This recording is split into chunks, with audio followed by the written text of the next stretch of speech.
ಆಶ್ಚರ್ಯ ಸೂಚಕ ಚಿಹ್ನೆ ಆಶ್ಚರ್ಯ ಸೂಚಕ ಚಿಹ್ನೆ ಸುರರ ಹಾರೈಸವಲ್ಕೆ ಪೃಥ್ವಿಯ ಹೊರೆಯು ಅದು ತೀರ್ಸಲ್ಕೆ ತರೀದಳೈ ಮಹಾಲಕ್ಷ್ಮಿ ತಾಂ ಮಹಿಷಾಸುರೇಶ್ವರನ ಬೃಹತ್ತಾದ ರಣರಂಗದಲ್ಲಿ ರಾಕ್ಷಸ ಸೈನ್ಯ ನಾಶವಾಯಿತು. ರಕ್ತದ ಹೊಳೆಯೇ ಅಲ್ಲಿ ಹರಿಯಿತು. ದೇವಿಯ ಕೋಪಕ್ಕೆ ಅಳಿದುಳಿದ ಶತ್ರು ಸೈನ್ಯವು ಪಲಾಯನ ಮಾಡಿತು. ಚಿಕ್ಷುರ ಮಹಾಬಿಡಾಲರು ಹತರಾದದ್ದನ್ನು ಕಂಡ ಮಹಿಷಾಸುರನು ಕಾಲಭೈರವನಂತೆ ಕೋಪದಿಂದ ಬಾಲವನ್ನು ತೀಡಿದನು, ಹೊಡೆದನು. ಆಗ ಭೂಮಿ ಸಾಗರ ಒಂದಾಯಿತು. ಮಹಿಷಾಸುರನ ಕಣ್ಣಿನಿಂದ ಹೊರಟ ಕೋಪದ ಕಿಡಿಗಳು ದೇವತೆಗಳನ್ನು ತಾಕಿದವು. ಇವನು ಘೋರ ರಾಕ್ಷಸ, ದೇವಿ ಇವನೊಡನೆ ಹೇಗೆ ಹೋರಾಡುವಳೋ ಎಂದು ದೇವತೆಗಳು ಶಂಕಿಸಿದರು. ಮಹಿಷಾಸುರನ ಘರ್ಜನೆಗೆ ದೇವಿಯ ವಾಹನ ಸಿಂಹವು ಬೆದರಿತು, ಬ್ರಹ್ಮಾಂಡವು ಬೆದರಿ ಕಂಗೆಟ್ಟಿತು. ದೇವತೆಗಳು ನಡುಗಿದರು. ಮಹಿಷಾಸುರನು 4 ದಿಕ್ಕುಗಳಿಂದಲೂ 1700 ಸೈನ್ಯದೊಂದಿಗೆ ದೇವಿಯನ್ನು ಮುತ್ತಿದನು. ಬಾಣಗಳ ಬಲೆಯಿಂದ ಆಕೆಯನ್ನು ಕಟ್ಟಿ ಹಾಕಲು ಯೋಚಿಸಿದನು. ಬರಸಿಡಿಲಿನಂತೆ ಎರಗಿದ ಬಾಣಗಳನ್ನು ದೇವಿಯು ತುಂಡರಿಸಿ ಅಸುರನ ವಾಹನ, ಸಾರಥಿ, ರಥಗಳನ್ನು ನಾಶಪಡಿಸಿದಳು. ಆಗ ಮಹಿಷಾಸುರನು ಜಗದಂಬೆಯ ಮೇಲೆ ಪಾಶವನ್ನು ಬೀಸಿದನು. ಆಗ ದೇವಿಯು ತನ್ನ ಖಡ್ಗದಿಂದ ಪಾಶವನ್ನು ಕತ್ತರಿಸಿ ಹಾಕಿದಳು.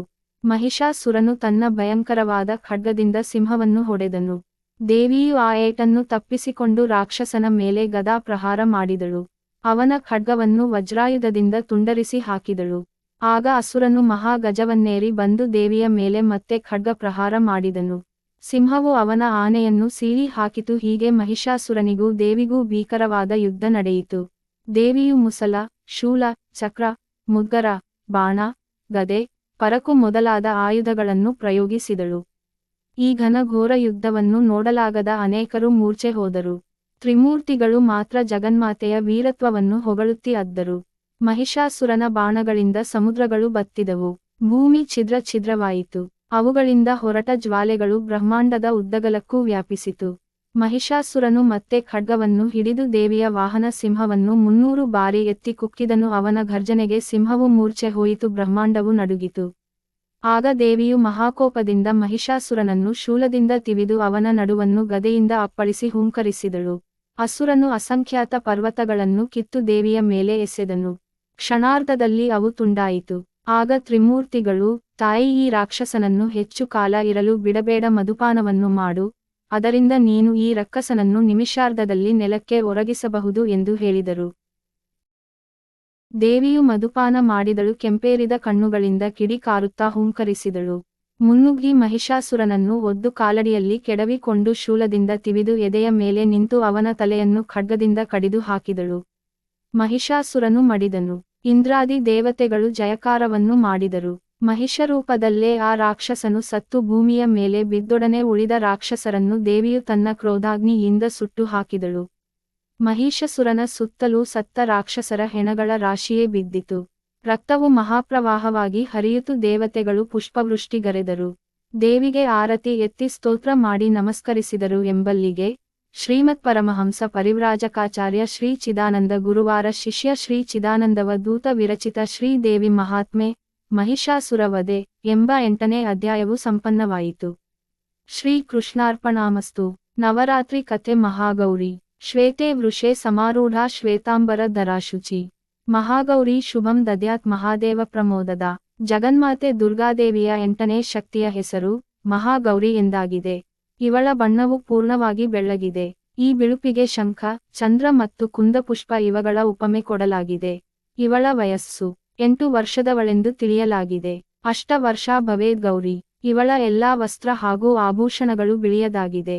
ಇವಳಿಗೆ 4 ಭುಜಗಳಿದ್ದು ವಾಹನ ವೃಷಭವಾಗಿದೆ. ಆ ವೃಷಭವು ಬೆಳ್ಳಗಿದೆ.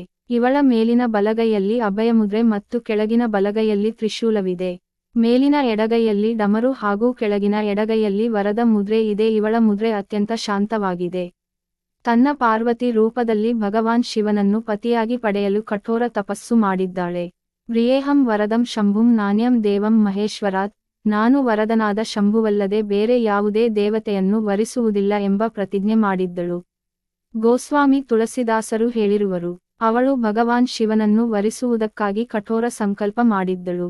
ಈ ಕಠೋರ ತಪಸ್ಸಿ ಕಾರಣ ಇವಳ ಶರೀರವು ಸಂಪೂರ್ಣವಾಗಿ ಕಪ್ಪಾಗಿತ್ತು.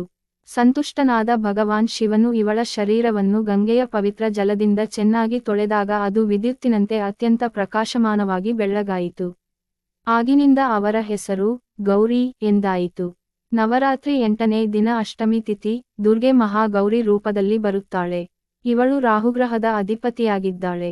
ಇವಳ ಶಕ್ತಿಯು ಅಮೋಘ ಹಾಗೂ ಸದ್ಯ ಫಲದಾಯಿನಿಯಾಗಿದೆ. ಏಕೆಂದರೆ ಈ ದಿನ ದುರ್ಗೆಯು ಮಹಾ ಸರಸ್ವತಿ, ಮಹಾಕಾಳಿ, ಮಹಾಲಕ್ಷ್ಮಿ ತ್ರಿಕಾಲದಲ್ಲಿಯೂ ಒಂದೊಂದು ದೇವಿಯಂತೆ 3 ರೂಪದಲ್ಲಿ ಬರುತ್ತಾಳೆ. ಈ ರೀತಿ ಪೂಜಿಸಿದರೆ ವಿದ್ಯೆ, ಬುದ್ಧಿ, ಧನ, ಧಾನ್ಯ, ಸಂಪತ್ತು, ಧೈರ್ಯ ಇವುಗಳನ್ನು ಅನುಗ್ರಹಿಸುತ್ತಾಳೆ. ದುರ್ಗಾದೇವಿಗೆ ದೀಪಾರಾಧನೆ ಬಹಳ ಶ್ರೇಷ್ಠವಾದದ್ದು. ಇವಳಿಗೆ ಮಲ್ಲಿಗೆ ಹೂವನ್ನು, ಕೆಂಪು ದಾಸವಾಳ ಅರ್ಪಿಸಬೇಕು. ನೈವೇದ್ಯಕ್ಕೆ ತೆಂಗಿನಕಾಯಿ ಹಣ್ಣು, ಸಿಹಿ ಹೂರಣದ ಹೋಳಿಗೆ, ಉಳಿದಂತೆ ಚಿತ್ರಾನ್ನ, ಪಾಯಸ, ಕೋಸಂಬೈಕ, ರಾಮ ಗ್ರೀನ್ ನವಿಲು ಬಣ್ಣದ ಸೀರೆ ಉಡಬೇಕು. ಮುತ್ತೈದೆ ಅಥವಾ ಸತ್ಪಾತ್ರ ಬ್ರಾಹ್ಮಣನಿಗೆ ದಕ್ಷಿಣೆ ಸಹಿತ ತೆಂಗಿನಕಾಯಿ ಹಣ್ಣು ದಾನ ಕೊಟ್ಟರೆ ಒಳ್ಳೆಯದು. ಇವಳ ಉಪಾಸನೆಯಿಂದ ಭಕ್ತರ ಎಲ್ಲಾ ದೋಷಗಳು ನಿವಾರಣೆಯಾಗುತ್ತದೆ. ಅವರ ಪೂರ್ವ ಸಂಚಿತ ಪಾಪಗಳು ಕೂಡ ನಾಶವಾಗಿ ಹೋಗುತ್ತದೆ. ಭವಿಷ್ಯದಲ್ಲಿ ಪಾಪ, ಸಂತಾಪ, ದೈನ್ಯ, ದುಃಖ ಅವರ ಬಳಿಗೆ ಎಂದೂ ಬರುವುದಿಲ್ಲ. ಅವರು ಎಲ್ಲಾ ಪ್ರಕಾರದಿಂದ ಪವಿತ್ರ ಮತ್ತು ಅಕ್ಷಯ ಪುಣ್ಯಗಳ ಅಧಿಕಾರಿಯಾಗುತ್ತಾರೆ. ಜಗಜ್ಜನನಿಯ ಧ್ಯಾನ, ಸ್ಮರಣೆ, ಪೂಜೆ, ಆರಾಧನೆಯಿಂದ ಸಿದ್ಧಿಗಳು ದೊರೆಯುತ್ತದೆ. ಏಕಾಗ್ರ ಚಿತ್ತರಾಗಿ ಗೌರಿಯನ್ನು ಧ್ಯಾನ ಮಾಡಬೇಕು. ಭಕ್ತರ ಕಷ್ಟಗಳನ್ನು ದೂರ ಮಾಡುತ್ತಾಳೆ. ಅಸಾಧ್ಯವಾದ ಕಾರ್ಯಗಳು ನೆರವೇರುತ್ತದೆ. ದೇವಿಗೆ ಶರಣಾಗತರಾಗಬೇಕು. ಪುರಾಣಗಳಲ್ಲಿ ಇವಳ ಮಹಿಮೆಯನ್ನು ಅನೇಕ ಆಖ್ಯಾನಗಳು ಹೊಗಳಿವೆ. ಇವಳು ಮನುಷ್ಯರ ವೃತ್ತಿಗಳನ್ನು ಸತ್ ಕಡೆಗೆ ಪ್ರೇರೇಪಿಸಿ ಅಸತ್ತಿನ ನಾಶ ಮಾಡುತ್ತಾಳೆ.